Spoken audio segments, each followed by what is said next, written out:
I decided to do a second audio recording on true crime. This is one that's not very well known. It's an older case. It's from the 1920s.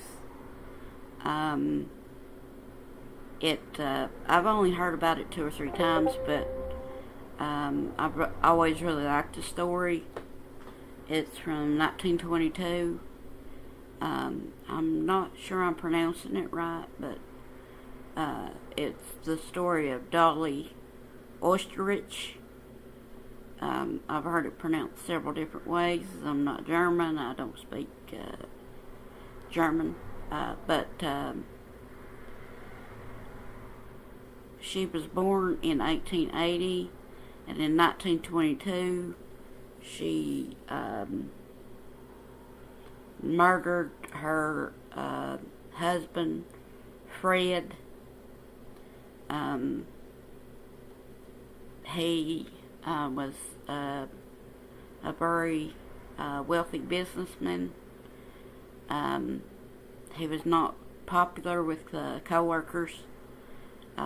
Everybody liked her better, but she was having an affair, and in order to keep it hidden, they had to kill him. And the way that they killed him was Roy Clum, who was the lover of Dolly,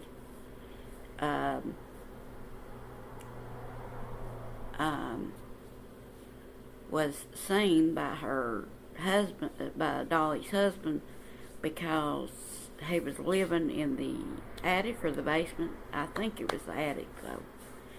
And so he wound up having to kill him with a gun, and then putting her in the locking her in the closet and tying her up. And so they knew she couldn't have been the shooter, but they thought that she was involved. And the lawyer wound up telling it all because of she was having several affairs, I think, and so he eventually told on them all. There's lots of different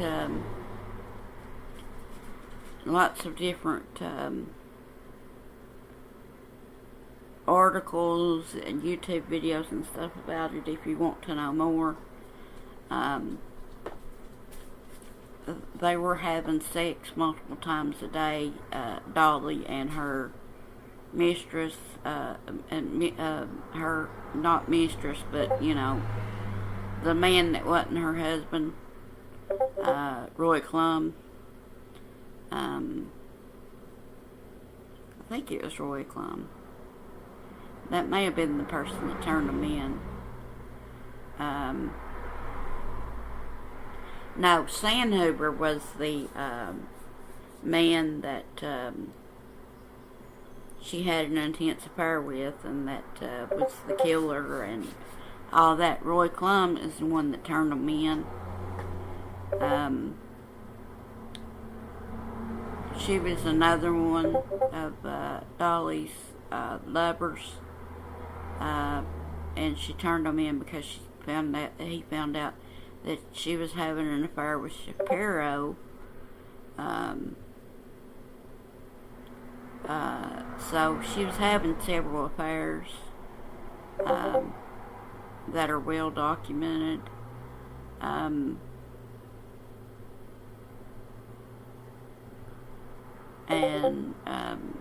So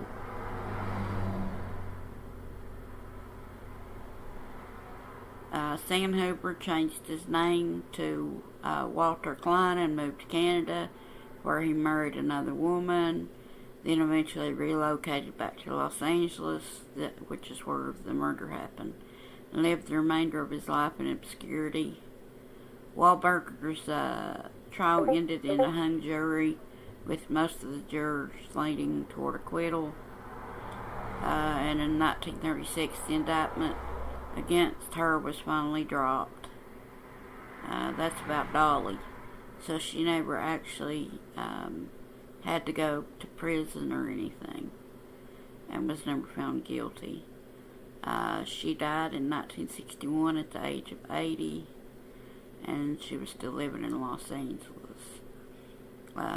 She was born in the German Empire in the 1880s, and she died in Los Angeles. And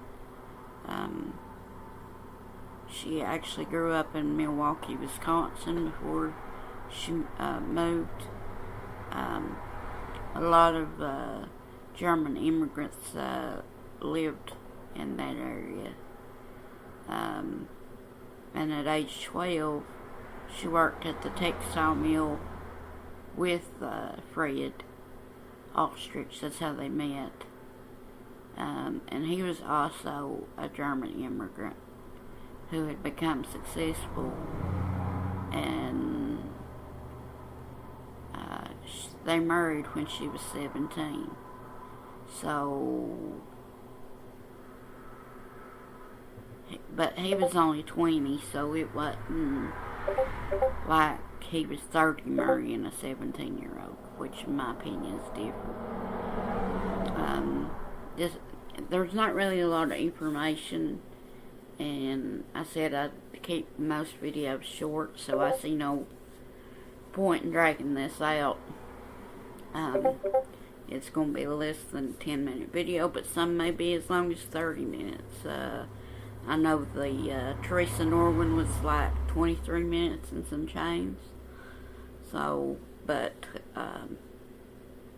it takes some time to take it from the audio form to a video form where it shows a picture, and then uploading it. And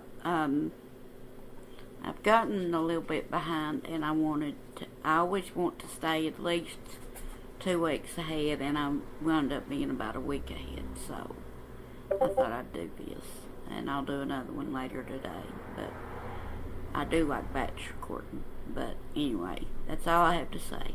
And with that, like, subscribe, do all the things I'm supposed to remember to ask you to do at the end of every video. Please share if you like them.